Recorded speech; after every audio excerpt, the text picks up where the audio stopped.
remember when I came into like design, I hated suits. Like, I just hate the regular suit. It's just boring. It's done since like maybe the 1800s. Like, where's it going next? Like, do we still need the lapel? Do we still need the pocket with the, like, stuff like that? I always want to challenge tradition. So my 3-piece suit, I want to be the next thing for maybe the next 100 years or something like that.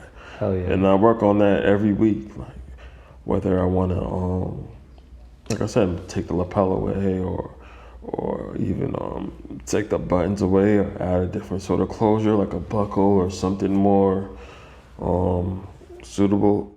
Welcome outside the algorithm, where you'll find a universe of independent voices. My name is Samuel Patrick, aka Drift Sonics, and today I'd like to introduce you to Laura Gold, a fashion designer out of Boston, Massachusetts, currently residing in Houston, Texas. His style is all about challenging tradition and redefining formality. He does so through his choice of fabrics and marriage of form to function. In this intro, we'll talk about how he got his start, the foundation of his vision, and why neoprene is his favorite fabric to work with. If you'd like to hear more from Laura, our members have access to the full conversation, and you can too just by clicking the link in the bio. It's free to sign up, and we've got more exclusives on the way. Without further ado, Laura Gold.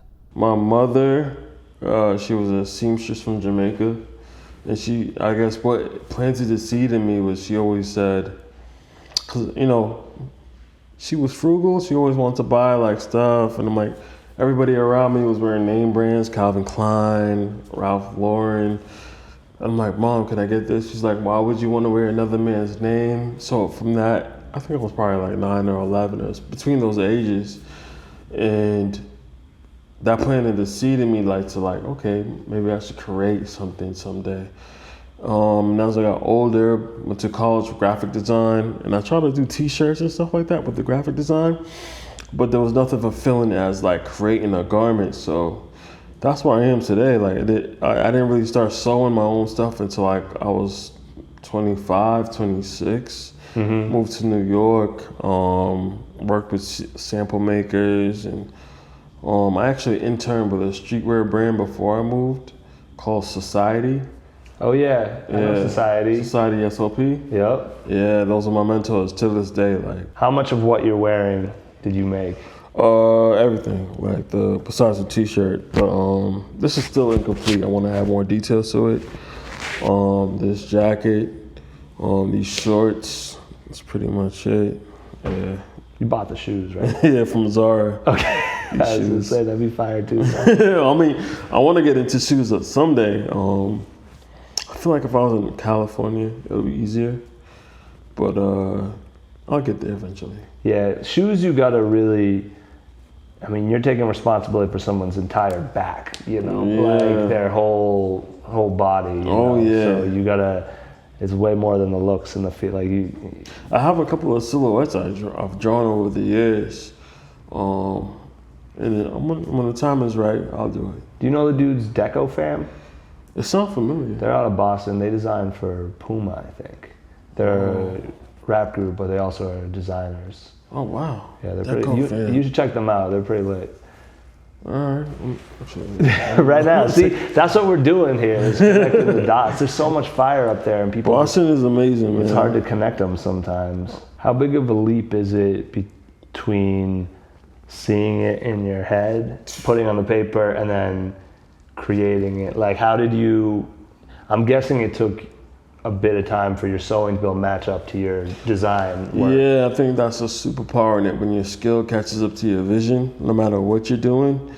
Like, because creatives are visionaries at first, like, and then we just get to a point where we create. We start off as amateurs, we learn, we go through the ups and downs, we fail and all that stuff, and we finally get to a point where, like, what we can vision, illustrate, we can create in real life. And I think that's where I am right now, more in like the last 6 months.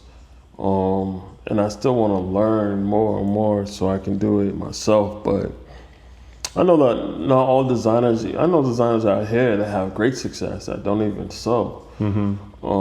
But I still want that advantage, right? Because when you have to hand it over to somebody else, you're limited by that person's capability. Right. Especially in this region, Texas isn't really like New York or California. Okay. Like I've seen people in Cali and New York that are just pristine, that could just create anything. And I have yet to find that out here yet. I mean, it's out here, I'm sure, but I've seen people limited by other people's abilities. So I always want to just learn more as much as I can. So is it limited runs, or are you going to respond Definitely. to demand as it?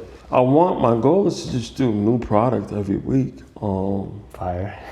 Because the way content is now and the attention span, even with music and stuff like that, like you have to constantly make new stuff to prove your genius or something like that, to prove your creative ability. And I have no problem with that. I have ideas for days. So my only issue initially was just like the timing, the production, and I've been able to get in the zone right now and just do all of that. So if I make my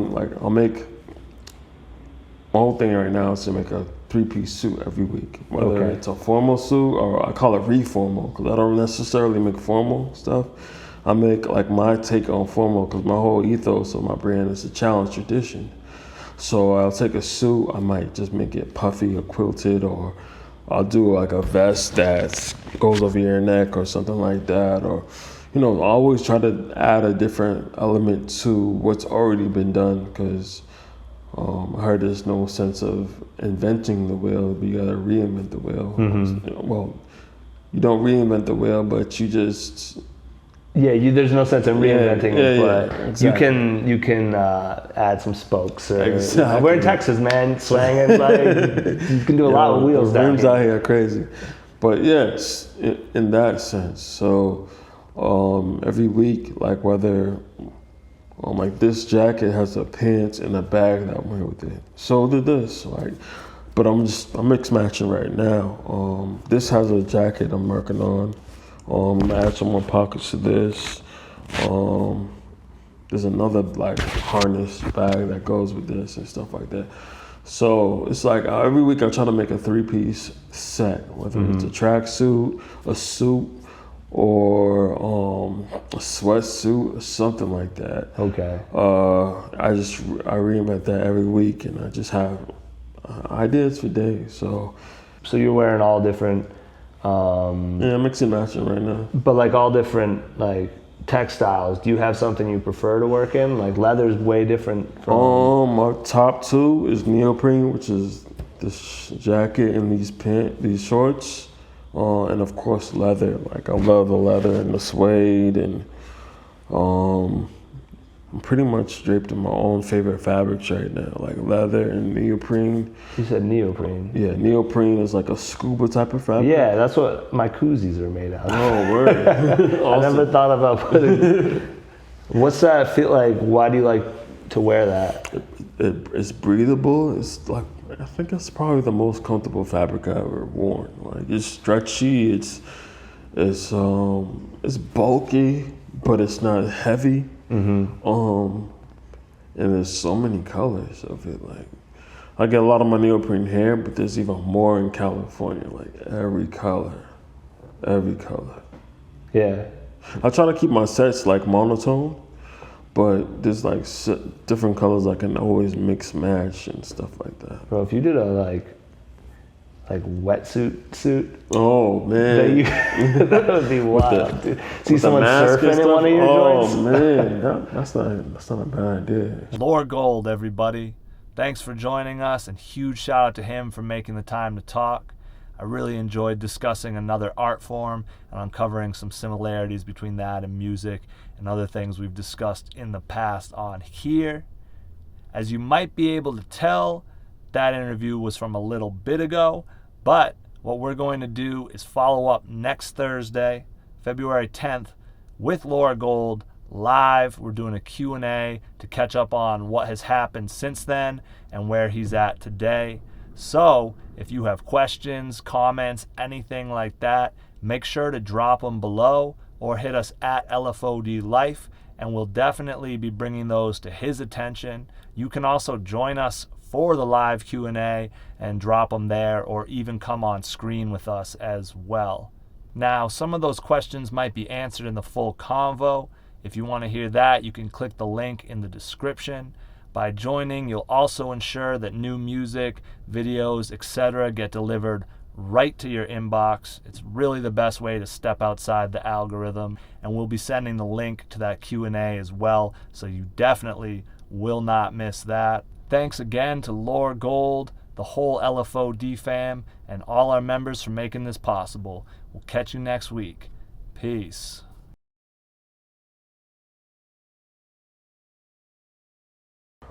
But coming down here, it kind of just made me think, well, I have to be more resourceful because the fabric stores aren't as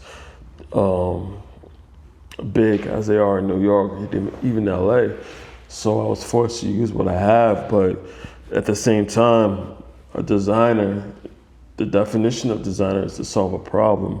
So given the fabrics I have, like to make what I have to make with those, I think pushed me creatively. Like in New York, I can honestly say I was spoiled.